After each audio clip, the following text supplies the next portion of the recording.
we'll do this.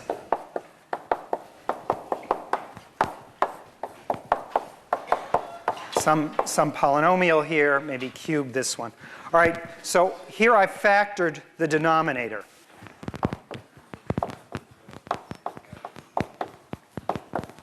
That's what I called step 1 last time. Now here's the first piece of bad news. In reality, if somebody gave you a multiplied out degree whatever polynomial here, you would be very hard pressed to factor it. A lot of them are extremely difficult to factor. And so that's something you would have to give to a machine to do, and it's just basically hard problem. So obviously, we're only going to give you ones on, that you can do by hand, so very low degree examples. And that's just the way it is. So this is really a hard step in disguise in real life. Anyway, we're just going to take it as given. And we have this numerator, which is of degree less than the denominator. So let's count up what its degree has to be. This is 4 plus 2 plus 6, right? So this is degree 4 plus 2 plus 6. I added that up because this is degree 4, this is degree 2, and x squared cubed is the 6th power, so altogether it's this, which is 12. And so this thing is of degree less than or equal to degree less than or equal to 11. All the way up to degree 11, that's the possibilities for the numerator here. Now, the part that I want to, the extra information that I want to impart right now is just this setup, which I called step 2 last time. And the setup is this. Now, it's going to take us a while to do this. We have this factor here. We have another factor. We have another term with the square. We have another term with the cube. And we have another term with the 4th power. So this is what's going to happen whenever you have linear factors. You'll have a collection of terms like this. So you have 4 constants to take care of. Now, with a quadratic in the denominator, you need a linear function in the numerator. So that's, if you like, b0x plus c0 divided by this quadratic term here. Okay? And what I didn't show you last time was how you deal with higher powers of quadratic terms. All right? So when you have a quadratic term, what's going to happen is you're going to take that first factor here just the way you did in this case. All right? But then you're going to have to do the same thing with the next power.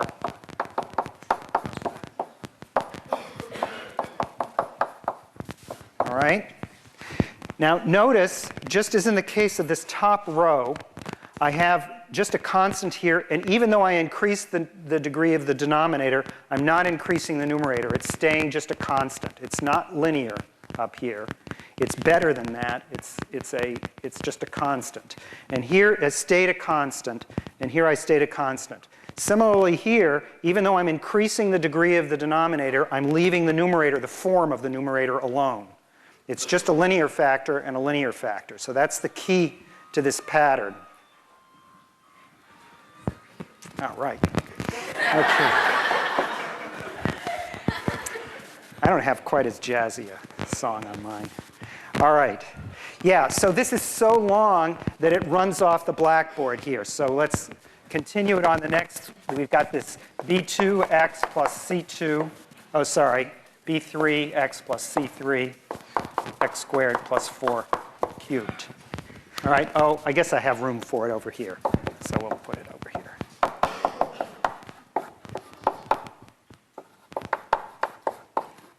All right? Yep. I'm going to talk about this in just a second. All right, so here's the pattern. Now, let me just do a count of the number of unknowns we have here. The number of unknowns that we have here is 1, 2, 3, 4, 5, 6, 7, 8, 9, 10, 11, 12. That 12 is no coincidence That's the degree of the polynomial. And it's the number of unknowns that we have. And it's the number of degrees of freedom in a polynomial of degree 11. If you have all these free coefficients here, you have the coefficient x to the 0, x to the 1, all the way up to x to the 11th. And 0 through 11 is 12 different coefficients. And so this is a very complicated system of equations for unknowns. This is 12 equations for 12 unknowns. All right? So I'll get rid of this for a second. So we have 12 equations, 12 unknowns.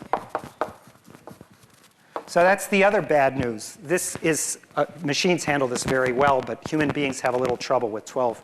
Now, the cover-up method works very neatly and picks out this term here.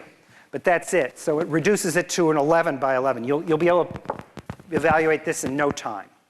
But that's it. That's the only simplification of our previous method. We don't have a method for this. So I'm just showing you what the whole method works like, but really you'd have to have a machine to implement this once it gets to be any size at all.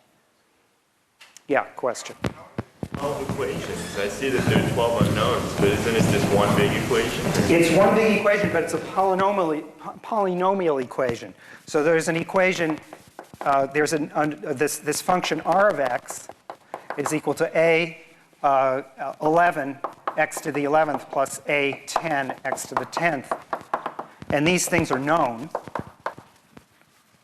Right? This is a known expression here.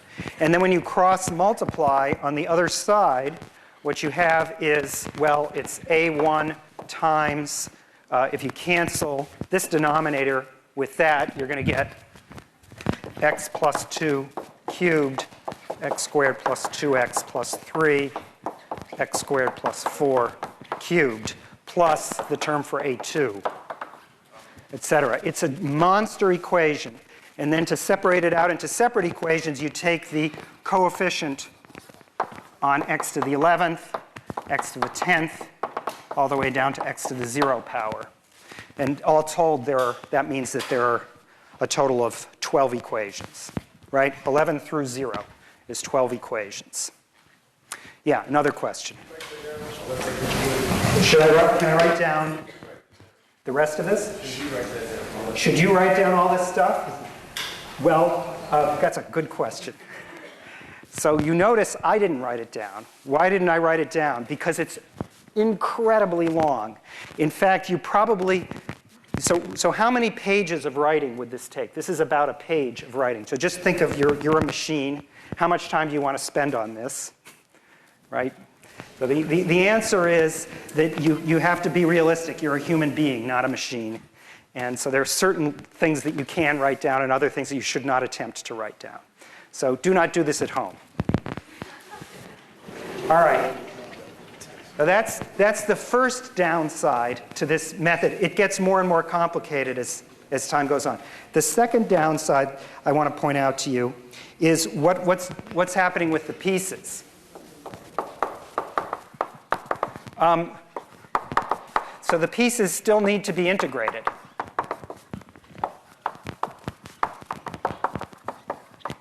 Right? We simplified this problem, but we didn't get rid of it. We still have the problem of integrating the pieces. Now, some of the pieces are very easy. This top row here, the antiderivatives of these you can just write down, right, by advanced guessing. I'm going to skip over to the most complicated one over here for 1 second here. And what is it that you'd have to deal with for that one? You'd have to deal with, for example, so e.g., for example, I need to deal with this guy. I've got to get this antiderivative here. Now, this one you're supposed to be able to know. All right, so this is why I'm mentioning this, because this kind of ingredient is something you already covered. And what is it? Well, you do this one by advanced guessing, although you learned it is the method of substitution. You realize that it's going to be of the form x squared plus 4 to the power -2, roughly speaking. And now we're going to fix that, because if you differentiate it, you get 2x times the -2. That's -4 times x times this. There's an x in the numerator here, So it's minus a quarter of that will fix the factor. And here's the answer for that one. All right, so that's one that you can do. The second piece is this guy. All right, this is the other piece. Now, this was the piece that came from B3. Right? This is the one that came from B3. And this is the one that's coming from C3. This is coming from C3. We still need to get this one out there. So C3 times that will be the correct answer once we've found these numbers. So how do we do this? How's this one integrated? Trig substitution. Trig substitution. So the trig substitution here is x is equal to 2 tan u, or 2 tan theta. All right? And when you do that, there are a couple of simplifications. Well, I wouldn't call this a simplification. This is just the differentiation formula. Dx is 2 secant squared u du. And then you have to plug in, and you're using the fact that when you plug in the tan squared, 4 tan squared plus 4, you'll get a secant squared. So altogether, this thing is 2 secant squared u du, and then there's a 4 secant squared u cubed in the denominator. So that's what happens when you change variables here. And now look, this keeps on going. This is not the end of the problem. Because what does that simplify to? That is, let's see, it's 2 over 64, the integral of secant to the 6th power and secant squared. That's the same as cosine to the 4th. All right? And now you did a trig substitution, but you still have a trig integral. All right? The trig integral now, there's a method for this. The method for this is when it's an even power, you have to use the double angle formula. So that's this guy here.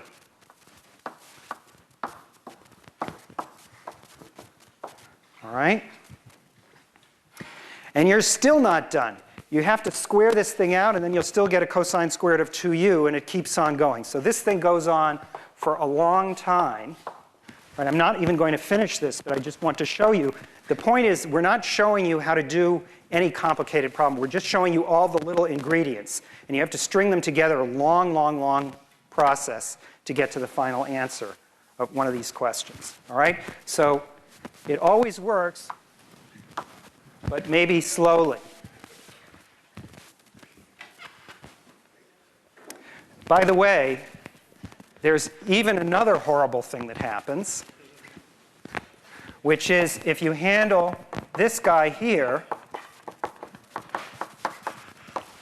all right, what's the technique? This is another technique that you learned, supposedly, within the last few days. Completing the square. So this, it turns out you have to rewrite it this way. All right? And then the evaluation is going to be expressed in terms of, I'm going to jump to the end, it's going to turn out to be expressed in terms of this. Okay? That's what will eventually show up in the formula. And not only that, but if you deal with ones involving x as well, you'll also need to deal with something like log of this denominator here. All right, so all of these things will be involved. Now, the last message that I have for you is just this.